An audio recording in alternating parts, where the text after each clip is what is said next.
বর্তমান বিশ্ব এমন এক পর্যায়ে দাঁড়িয়ে আছে যেখানে ব্যবসাই একমাত্র শেষ কথা। এই ব্যবসা করার জন্য সারা পৃথিবী এবং মানব সভ্যতা ধ্বংস করতেও নেই কারো মাথা ব্যথা। আপনি জানেন কি, সারা পৃথিবীতে ছোট বড় মিলিয়ে মোট কতগুলো চলমান সশস্ত্র সংঘাত রয়েছে? ওয়ার্ল্ড ডাটার তথ্য অনুসারে এর সংখ্যা সর্বনিম্ন 110টি।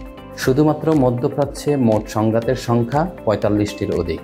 তার ভিতর উল্লেখযোগ্য দেশগুলো হলো Israel, Palestine, Lebanon, Syria, Iraq, Yemen, Libya সহ বেশ কিছু দেশ। আফ্রিকায় চলছে 35টির বেশি সংঘাত।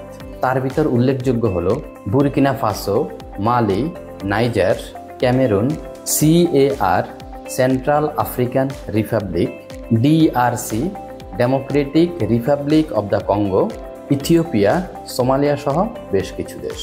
এশিয়ায় চলছে রাশিয়া, ইউক্রেন, মিয়ানমার সহ ছোট বড় অনেক সংঘাত। ল্যাটিন আমেরিকাও বেশ কিছু সংঘাত রয়েছে।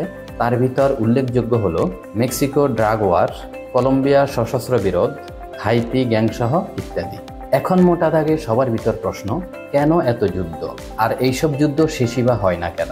উত্তর একটাই, যুদ্ধ শেষ তো ব্যবসা শেষ, তাই যুদ্ধ শেষ হয় না। কারণ যুদ্ধ সমানুপাতিক ব্যবসা, আর ব্যবসা সমানুপাতিক মানি বা টাকা। সারা পৃথিবীতে সংঘটিত যুদ্ধের প্রথম এবং প্রধান যোগানদাতা হলো মার্কিন যুক্তরাষ্ট্র। মার্কিন যুক্তরাষ্ট্রে এমন 5টি অস্ত্র উৎপাদক কোম্পানি আছে যেগুলো সারা পৃথিবীর প্রায় 50% অস্ত্র সরবরাহ করে থাকে। এদেরকে একত্রে বলা হয় টপ 5। এরা হলো লকহিড মার্টিন, রেথিয়ন, নর্থরুপ গ্রুমম্যান, বোয়িং এবং জেনারেল ডাইনামিক্স। কথিত আছে আমেরিকান পররাষ্ট্র এবং যুদ্ধ কৌশল নীতি নির্ধারণে এদের মুখ্য ভূমিকা থাকে।